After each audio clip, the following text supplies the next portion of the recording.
Attendance ಹಾಕ್ಬೇಕೇನ್ರಿ? ಜನರಿಗೆ ತಾನೇ ಅಟೆಂಡೆನ್ಸ್ ಹಾಕಬೇಕು. ಅಟೆಂಡೆನ್ಸ್ ಹಾಕಿಲ್ಲ ಅಂದರೆ ಜನರು ತೀರ್ಪು ತಗೋತಾರೆ, ಜನರು ನಮಗೆ ಶಿಕ್ಷೆ ಕೊಡ್ತಾರೆ ಚುನಾವಣೆಯಲ್ಲಿ. ಇವ್ರ ಹತ್ರ ಹೇಳ್ಬಿಟ್ಟು ಹೋಗ್ಬೇಕಾ? ಇವ್ರ ಹತ್ರ ನಾವು ಕೊಡಬೇಕಾ?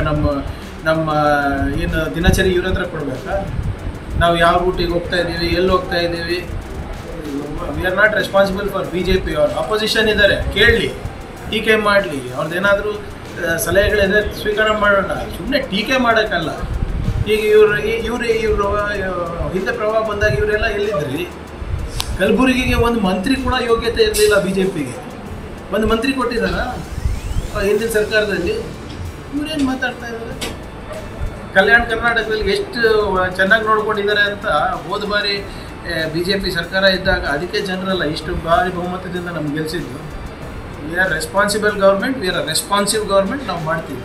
1417 ಕೋಟಿ ರೂಪಾಯಿ ಯಾರು ಅವ್ರು ಕೊಟ್ಟಿದ್ದ? ಆಯ್ತು, ಅವರ ಪೂಜೆ ಅಪ್ಪಾಜಿನೇ ತಾನೇ ಹೇಳಿದ್ದು ನೋಟ್ ಛಪಾಸ ಮಿಷಿನ್ ಇಲ್ಲ ಅಂತ. ಅವ್ರದ್ದೇ ತಾನೇ, ಅವ್ರ ತಂದೆಯವ್ರು ತಾನೇ ಬಂದೇ ಇಲ್ಲ ಕಲಬುರಗಿಗೆ. ಈಗ ಯಡಿಯೂರಪ್ಪ 13,000 ಕೊಟ್ಟರು, ರಾಜ್ಯ ಸರ್ಕಾರ 23,000 ನೋಡಿ. ಒಂದೇದು ಯಾರು ಕಾಯ್ಕೊಂಡಿದ್ದಾರೆ? ಹೋದ ಬಾರಿ ಕಾಯ್ಕೊಂಡು ಕೂತಿದ್ವಾ? ಸುಪ್ರೀಂ ಕೋರ್ಟ್ ನಾವು ನಮ್ಮದೇನು ಪಾಲಿದೆ ನಮ್ಗೆ ಕೊಟ್ಟು ಸುಪ್ರೀಂ ಕೋರ್ಟಿಗೆ ಹೋಗ್ಬೇಕಾಗಿತ್ತು. ನಾವು ಮರ್ತೋಗ್ಬಿಟ್ಟಿದ್ದೀರ BJP ಅವರು. ವಿಜೇಂದ್ರ ಅವರಿಗೆ ನಾನು ದಯವಿಟ್ಟು ನೆನಪಿಸ್ಲಿಕ್ಕೆ ಬಯಸ್ತಾ ಇದ್ದೀನಿ. ಹೋದ ಬಾರಿ ಸುಪ್ರೀಂ ಕೋರ್ಟ್ ಏನು ಆದೇಶ ಕೊಟ್ಟಿದೆ ಸ್ವಲ್ಪ ಓದಿ. ರಾಷ್ಟ್ರ ಸರ್ಕಾರ, ಕೇಂದ್ರ ಸರ್ಕಾರದ ಬಗ್ಗೆ. ರಾಜ್ಯ ಸರ್ಕಾರ ನಮ್ಮ ಕರ್ತವ್ಯ ನಾವು ಮಾಡಿದ್ಮೇಲೆ ನಿಮ್ಮ ಹತ್ರ ಕೇಳಿದ್ದು. ಆಮೇಲೆ ನಾವು ಏನು BJP ಅವ್ರು ಹೆಂಗೆ ಬಿಂಬಿಸ್ತಾ ಇದ್ದಾರೆ ಅಂದರೆ ನಮ್ಮ ಮೇಲೂ ಭಾಳ ದೊಡ್ಡ ಉಪಕಾರ ಮಾಡ್ತಾ ಇದ್ದಂಗೆ ಇದೆ ಅಲ್ಲ ಕೇಂದ್ರ ಸರ್ಕಾರ. ತೆರಿಗೆ ನಮ್ಮದು, GST ಪಾವತಿ ಮಾಡ್ತಾರೆ ನಾವು. ಏನು ನಿಮ್ಮ IT-ಗೆ ಏನು ಎಕ್ಸ್ಪೋರ್ಟ್ಸ್ನಲ್ಲಿ 4.5 ಲಕ್ಷ ಕೊಡ್ತಾ ಇರೋದು ನಾವು. ಏನು ದೊಡ್ಡ ಉಪಕಾರ ಮಾಡ್ತಾ ಇದ್ದೀರಾ ನೀವು? ನಮ್ಮ ಬೆವರಿಗೆ ತಕ್ಕ ಬೆಲೆ ಕೊಡಿ ಅಂತ ಇದ್ದೀವಿ ಅಷ್ಟೇ. ಏನು ಕಷ್ಟಪಟ್ಟು ಕನ್ನಡಿಗರು ಬೆವರು ಸುರಿಸ್ತಾ ಇದ್ದಾರಲ್ಲ, ಅದು ಕೂಲಿ ಕೇಳ್ತಾ ಇರೋದು ಸ್ವಾಮಿ, ಪುಕ್ಸಟ್ಟೆ ಏನು ಕೇಳ್ತಾ ಇಲ್ಲ. ಆಮೇಲೆ ನಮ್ಮ ಕರ್ತವ್ಯವನ್ನು ನಿರ್ವಹಿಸ್ಬಿಟ್ಟು ನಮ್ಮ ಜವಾಬ್ದಾರಿಯನ್ನು ಮುಗಿಸಿ ನಮ್ಮ ಕೈಲಿ ಎಷ್ಟು ಹಣ ಆಗ್ತದೆ ಅದು ಕೊಟ್ಬಿಟ್ಟು ಕೇಳ್ತಾ ಇರೋದು. ನೀವೇನು ಮಾಡ್ತಾ ಇದ್ದೀರಾ? ನೀವು ಎಲ್ಲರೂ ಸೇರಿ ಹೋಗಿ ಅಲ್ಲಿ ಸರ್ಕಾರಕ್ಕೆ ಒತ್ತಾಯ ಹಾಕಿದ್ಬಿಟ್ಟು ಅಲ್ಲಿ ಕೇಳೋ ನಿಮಗೆ ತಾಕತ್ತು ಇಲ್ಲ, ದಮ್ಮಿಲ್ಲ. ಇಲ್ಲಿ ಬಂದು ಸುಮ್ಮನೆ ಮೀಡಿಯಾ ಮುಂದೆ ಹೇಳೋದಲ್ಲ, ಅಲ್ಲಿ ಹೋಗಿ ತೋರಿಸಿ ನಿಮ್ಮ ಪೌರುಷ. ಕಲ್ಪನ ಇದು ಇದೆಯಾ? ಪ್ರಜ್ಞೆ, ಸಾಮಾನ್ಯ ಪ್ರಜ್ಞೆ ಇದೆಯಾ ಅವರಿಗೆ? ಮಾತಿದ್ರೆ ರಾಹುಲ್ ಗಾಂಧಿ ಉತ್ತರಿಸ್ಬೇಕು, ಸೋನಿಯಾ ಗಾಂಧಿ ಉತ್ತರಿಸ್ಬೇಕು, ಖರ್ಗೆ ಅವರು ಉತ್ತರಿಸ್ಬೇಕು. ಮತ್ತು ಇವ್ರು ಡೆಲ್ಲಿನಲ್ಲಿ ಇವರೇನು ಕತೆ ಕಾಯ್ತಾ ಇದ್ದಾರೆ? ಮೋದಿ ಅವರು ಮತ್ತು ಅಮಿತ್ ಶಾ ಅವರು. ಈ ಸಮೀಕ್ಷೆ ಮೂಲಕ ರಾಜ್ಯ ಸರ್ಕಾರ ಪಗಡೆ ಆಟ ಆಡ್ತಾ ಇದೆ ಅಂತ. ಈಗ ನಮ್ಮ ಸಮೀಕ್ಷೆಗೆ ವಿರೋಧ ಇಲ್ಲ, ಆದರೆ ಅವರು ಜಾತಿ ಇಲ್ಲ. ಮೋದಿ ಅವರು ಜಾತಿ ಸಮೀಕ್ಷೆ ಮಾಡ್ತೀನಿ ಅಂತ ಒಪ್ಕೊಂಡ್ರಲ್ಲ, ಅದು ಮಾಸ್ಟರ್ ಸ್ಟ್ರೋಕಾ? ನಾವು ಜಾತಿ ಸಮೀಕ್ಷೆ ಅಲ್ಲ, ಯಾವ್ಯಾವ ಜಾತಿಗಳು ಶೈಕ್ಷಣಿಕವಾಗಿ, ಆರ್ಥಿಕವಾಗಿ ಮತ್ತು ಸಾಮಾಜಿಕವಾಗಿ ಹಿಂದುಳಿದಿದೆ ಅಂತ ತಿಳ್ಕೊಳೋದು ತಪ್ಪ. ಆಮೇಲೆ ಇದು ದತ್ತಾಂಶ ಪಡೆದೇ ನಾವು ನಿಯಮಗಳು ಮಾಡಬೇಕು, ನೀತಿಗಳು ಮಾಡಬೇಕು. ನಾವು ನೀತಿಗಳು ಮಾಡಿದಾಗ ನೀವು ಕೇಳ್ತೀರಾ ಇದೆಲ್ಲಿಂದ ಬಂತು, ಈ ನೀತಿ ಯಾಕೆ, ಆ ನೀತಿ ಯಾಕೆ, ಈ ಯೋಜನೆ ಬರೀ ಈ ಸಮಾಜದವ್ರಿಗೆ ಯಾಕೆ ಅಂತ ಕೇಳ್ತೀರಲ್ರಿ. ಸ್ವಲ್ಪ ಕಾಮನ್ ಸೆನ್ಸ್ ಇದೆಯಾ ಇವರಿಗೆ, BJPನವರಿಗೆ? ಇವ್ರ ಯೋಗ್ಯತೆಗೆ ಸೆನ್ಸಸ್ ಮಾಡೋಕ್ಕಾಗಿಲ್ಲ 10 ವರ್ಷದಲ್ಲಿ. ಇವ್ರು ಸೆನ್ಸಸ್ ಮಾಡಿದರೆ ನಮಗೇನು ಅಗತ್ಯ ಆಯ್ತು ಇದು ಮಾಡೋದು? ಬಿಕಾಸ್ ಇವರು ಸೆನ್ಸಸ್ ಮಾಡಿದ್ರೆ, ನ್ಯಾಷನಲ್ ಸೆನ್ಸಸ್ ಏನಾದರೂ ಮಾಡಿದ್ರೆ ಮೋದಿಯವರ ಬಂಡವಾಳ ಬಯಲಾಗುತ್ತೆ.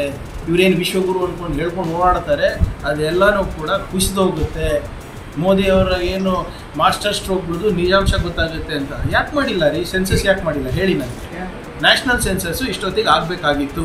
ನ್ಯಾಷನಲ್ ಸೆನ್ಸಸ್ ಆಗಿದ್ದಿದ್ರೆ ಇದಕ್ಕೆ ಯಾಕೆ ಕೈ ಹಾಕ್ತಾ ಇದ್ವಿ ನಾವು? ಸರ್ವೆ ಮಾಡಬಾರ್ದ? ಆಗ BJPಯವರಿಗೆ ಕಾಮನ್ ಸೆನ್ಸ್ ಇಲ್ಲ.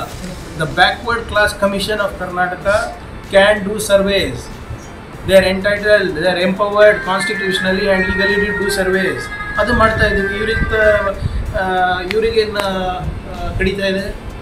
ಆಮೇಲೆ ಒಂದು ನಿಮಿಷ ಸರ್, ಈಗ ಜೋಶಿ ಅವರು ಮತ್ತು ಇನ್ನೊಬ್ಬ ಯಾರು ಬೆಂಗಳೂರು ಸಂಸದರು ಅವರು ತೇಜಸ್ವಿ ಸೂರ್ಯ ಹೇಳ್ತಾ ಇದ್ದಾರೆ ಇದು ದತ್ತಾಂಶ ಮಾರಾಟ ಆಗುತ್ತೆ, ನಾನು ಮಾಡಲ್ಲ. ಒಬ್ಬರು ಜವಾಬ್ದಾರಿ ಸ್ಥಾನಮಾನದಲ್ಲಿ ಇರುವಂಥ ಮಾತೇನ್ರಿ. ಆದರೆ ನಾಳೆ ಕಾಸ್ಟ್ ಸೆನ್ಸಸ್ ಇವ್ರು ಮಾಡ್ತಾರಲ್ಲ ಮೋದಿಯವರು, ಅದನ್ನು ಮಾರಾಟಕ್ಕೆ ಇಡ್ತಾರಾ? ಈ ದತ್ತಾಂಶಗಳೆಲ್ಲ ನೀವೇನು ಸೆನ್ಸಸ್ಸಿಂದ ಮಾಡಿ ಎಷ್ಟಕ್ಕೆ ಮಾಡ್ತಾ ಇದ್ದೀರಾ? ಯಾರಿಗೆ ಮಾಡ್ತಾ ಇದ್ದೀರಾ? ಅದನ್ನು ಹೇಳಿ. ಮತ್ತೆ ಇವ್ರಿಗೆ ಗೊತ್ತಿದೆಯಾ? ಡೇಟಾ ಪ್ರೈವಸಿ ಆ್ಯಕ್ಟನ್ನು ಹೇಗೆ ಬಾಂಬೆ ಹೈಕೋರ್ಟಲ್ಲಿ ಸ್ಟೇ ಸಿಕ್ಕಿದ್ದು ಮರ್ತೋಗ್ಬಿಟ್ಟಿದ್ದಾರೆ ಅಲ್ಲ? ಆಯಿತು, ನೀವು ರಿಪೋರ್ಟ್ ಎಲ್ಲನೂ ರಿಪೋರ್ಟ್ನಲ್ಲಿರುವಂಥ ಎಲ್ಲ ಅಂಶಗಳು ಬೇಡ ಅಂದರು. ದತ್ತಾಂಶ ತೊಗೋಬೋದಾಗಿತ್ತಲ್ಲ, ಯಾಕೆ ತೊಗೊಂಡಿಲ್ಲ? ಆಮೇಲೆ ಇವರು ಎಲ್ಲರೂ ಯಾರು ಇದು ಬೇಡ ಅಂತ ಇದ್ದಾರೆ, ಯಾವ ವರ್ಗದವ್ರಿ?